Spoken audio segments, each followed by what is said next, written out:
Соңғы жылдары өзге ел түгілі өз елімізде құрсақ аналардың саны қарқынды дамыған. Кейбіреулері мұндай қадамға тұрмыстық қажеттіліктен барса, тіпті кейбіреулері кәсіпке айналдырған.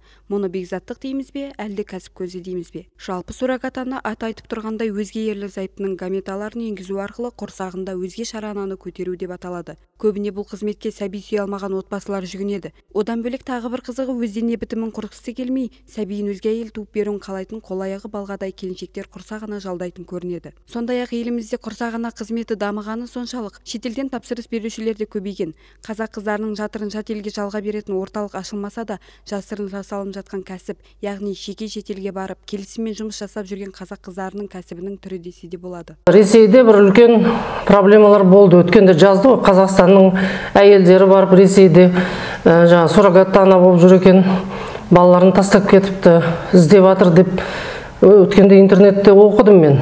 Оқыдым да таң қалдым. Әбден енді қазір білмеймін, кәсіп қылып алған ба кейбіреулер, жоқ жаңағы ақша мұқтаждық сонымен барды ма. Енді Ресейде рұқсат берілген болу керек, ал енді бізде ондай жоқ. Бізде суррогатты ана жаңағы мәселесі ол осы Қазақстанның өзінің азаматтарына арналған заң бойынша жасалатын жаңа бағдарлама. Ал шетелге жатырын жалға беріп жүргендер кімдер? Және олар шетелдіктерге жатырын қалай жалға беріп жүр? Жалпы құрсақ ана кәсіп пе, мұқтаждық па? Қазақ әйел Тараз кемен деді, Жамбыл облысы деді ма, сондай деді. Сол бір баласы бар екен, қызы ма, баласы бар екен әйтеуір бір. Содан суррогатты ана болып бірінші жаңағы біздің Астанадағы орталықта қазақ отбасыға туып беріпті. Олар дейді 2 миллион төледі дейді. Мен өз құлағыммен естігенмін. 2 миллион теңге төледі, ол мен үшін аз дейді. Баласын туып бердім дейді. Сөйтіп жаңа қазақстандық отбасыға Астанада солай жасадым дейді. Ал енді аз төлейтін болғандықтан екінші жолы Ресейге жалдандым дейді. Сөйтіп сол кезде Мәскеуге бардым дейді. Мәскеуде отырып жаңағы бір қытайларға бала туып бердім дейді. 4 миллион теңгеге дейді. Енді қазір дейді Петербургта отырмын. Екі қаланы шатыстыру мүмкін, мен қайсында отыр, қайсында жасағанын білмеймін, әйтеуір Москва мен Петербургта айтты. Қазір Петербургта отырмын, 2 қабатпын деді. Тағы бір қытайларға бала туып берейін деп жатырмын. Сонда айтады, олар маған дейді 5 миллион теңге төлейді дейді. Сол үшін мен осы жерде жатырмын дейді. Көрдіңіз ба? Ол бір жағынан кәсіпке айналдырған. Сонда неге ол жақта жүрсін десек, сөйтсек, өйткені қытайлар 2,5 есе көп төлейді қазақтардан гөрі дейді. Қазақ қыздарының жатырына шетелден құда түсіп жүргендер кімдер? Расында Қазақстанда шетелге құрсақ ана болуға рұқсат па? Бізге осыдан бірнеше жыл бұрын, 4-5 жыл бұрын ба, 5-6 жыл бұрын ба, қайта-қайта біз сияқты орталықтарға мына Қытайдан көп сондай жаңағы кісілер келіп, енді қазақтарды араға салады, аудармашы ретінде. Өзіміздің қазақтар, осы жақтікі ма, сол Қытайдың қазақтар ма, әйтеуір келіп бізбен жаңағы тіл табысқысы келді, переговор жасағысы келді. Осылай суррогатты ана керек, бізге Қытайға жаңа пәленше деген мысалы отбасы келеді, мынандай жағдай. Ал неге бізге келеді? Неге Қытайда жасамайды? Қытайда да бар ғой, экстракорпоральды рухтандыру деген бар. Яғни ол заңсыз. Оларда ол рұқсат берілмеген шамасы. Немесе жаңағыдай біздікендей кедергілер бар. Тек қана медициналық көрсетіліммен деген сияқты. Біз қайдан білеміз, күйеуі мен әйелі ма, ол жоқ тағы кіммен келіп жатыр мысалы. Білмейміз ғой, о жақтың заңын білмейміз, тілін білмейміз, жазуын да танымаймыз мысалы. Біз бірденнен жаңағы айттық, жоқ, біз айналыспаймыз. Ешқандай Қытай мемлекетінің жаңағы азаматтарына ондай жағдай жасамаймыз. Ондай жаңа технологияны жасамаймыз. Ол тек қана біздің елімізде, өзіміздің арамызда ғана болатын мәселе. Жалпы Қазақстанда сәби сүйе алмай жүрген отбасылар көп. Сарапшы мамандар Қазақстанда бедеулік көрсеткіші жыл сайын 15%-ға артып отыратынын айтады. Осыдан 3 жыл бұрын бейресми деректерді қоспағанда бала сүю бақытынан айырылған 350 мыңнан астам отбасы тіркелген екен. Отбасын сақтау үшін ерлі-зайыптылар балалы болудың ең соңғы жолы суррогат анаға жүгінеді. Мұндай тәсіл еліміздің бірнеше медициналық орталықтарында жүргізілетінін ескерсек, құрсақ ана көмегімен осы уақытқа дейін 20 мыңнан астам бала дүниеге келген. Ал 9 ай көтеріп тапқан баласын туа сала биологиялық ата-анасына бергісі келетін жастардың да саны күн санап көбейіп келеді. Жатырын жалға беруді мақсат еткендердің көптігі сонша, бір ғана Мамапоиск.ру сайтында көптеген қаракөздер хабарландыру қалдырған.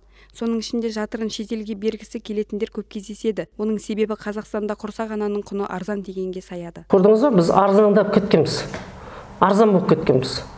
Біз жаңағы бір аз ақшаға жаңағы бәрін сатуға дайынбыз дегендей, сондай. Енді бәрі ондай емес қой, енді бірақ сондай адамдар бар, жаңағы Ресейді қыдырып жүргендер. Оны кәсіпке айналдырған ғой. Мұқтаждық. Кредиті бар біреудің тағы бір үй алғысы келеді, жер алғысы келеді, тамсы алғысы келеді дегендей. Бірақ тірлік емес қой бәрібір. Қиын жағдай ғой, қарап отырсаңыз. 3 баланы туып беру үшін Қытайға 3 жыл жүресің, ол миллион теңгелерің бәр. Қазір қарап отырсаң, доллармен есептесең азған ақша ғой. Азған ақша ғой. О жақта мысалы бір әйелді жалдау үшін 100 мың долларға шейін кетеді. Шетелде 50-60 мың, 100 мың доллар төлейді мысалы. А олар соны төлегісі келмейді. А біздің әйелдер арзан. Сол үшін біздің адамдарды шақырады.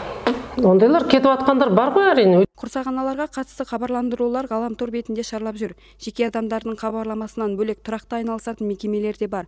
Сондай хабарландырудың біріне бізде хабарласып суррогат анаға қойылатын талаптарымен жеке таныстық. Нақтырақ айтқан кезде суррогат ана болу шарты Қазақстан Республикасының азаматтық заңнамасының талаптарын ескере отырып, жазбаша нысанда және міндетті түрде нотариуста куәландыруға жатады. Суррогаттық ана болу шарты жасау қосалқы репродуктивтік әдістер мен технологияларды қолдану нәтижесінде туған бала ерлі-зайыптылардың, яғни тапсырыс берушілердің ата-аналық құқықтары мен міндеттерінің пайда болуын көздейді. Суррогаттық ана болу шарты бір мезгілде тапсырыс берушілер тиісті қызмет көрсететін қосалқы репродуктивтік әдістер мен технологияларды қолданатын медициналық ұйыммен шарт жасалады. Суррогаттық анаға қойылатын талаптар: біріншіден, суррогаттық ана болуға тілек білдірген әйел 20-дан 35 жас аралығында болу керек. Сонымен қатар медициналық ұйымның қорытындысыменен расталған қанағаттанарлық тән денсаулығы, психикалық және репродуктивтік денсаулығы, сондай-ақ өзінің дені сау баласы болуға тиіс. Келесі, ол егер суррогаттық анаға тілек білдірген тұлға ресми түрде некеде болса, онда оның жұбайының нотариуспенен куәландырылған жазбаша келісімі ұсынуы керек. Неке және отбасы туралы кодекстің 57-ші бабы қамтыған. Ол жерде көбінесе міндеттемелер көрсетілген және материалдық шығыстарды өтеуге байланысты көрсетіледі. Бір нәрсе айтып кететін, бұл жерде суррогаттық ананы бизнестің түріне айналдыруға тыйым салынады бізде. Қазақстанда тағы да бір мәселелер бар. Мысалы, көп құрсақ көтеріп жүкті болу мәселесі суррогат ана болу шартында қалай реттеледі деген сұрақ болса, ол тараптардың өзара келісімімен шешіліп анықталады. Құрсақ аналарға шариғат не дейді? Осы орайда Қазақстан мұсылмандар діни басқармасы ғұламалар кеңесінің 15-ші мәжілісінде үкім шығарған болатын. Қазақстанда құрсақ нарығы қарыштап дамығанмен бұл шариғатта мүлдем тыйым салынған дейді діндарлар. Олардың айтуынша 9 ай көтеріп толғатып дүниеге келген нәрестені еш еміренбестен өзгенің құшағына салып беру құптарлық іс емес. Жалға берілетінде адамның құрсағы бұл ұрсат берілген зат емес. Біреу өзінің үйін, өзінің жаңағы көлігін, өзінің ыдысын, оны жалға беруге болады. Ал енді болса, әйелді, некелі әйел тек қана өзінің несіне, күйеуіне болады, күйеуіне ғана халал болады. Қалай десек те бала дәнекер, ұрпақ, әулетіңнің жалғасы. Жаратушы иеміз біреуге перзентті аямай береді, енді бірін шаранаға зар қылып қояды. Балалы үй базар, баласыз үй құлмазар. Суррогат енді мен түсінемін, өз елімізге басқа бір қазақтың отбасына болса, жарайды енді көмектес суретіне болатын еді. Бірақ шетелдікке оларға баланы туғыза көмектесу негізі мен қазақ қыздарына қарсымын. К суррогатному материнству отношусь положительно, потому что ситуации возникают совершенно разные. И если это выход для семьи, я считаю, что это вполне допустимо и приемлемо. Бифат Елтаева, Айша Исатай, Айжан Бүркітбаева. Арнайы Жас Алаш үшін.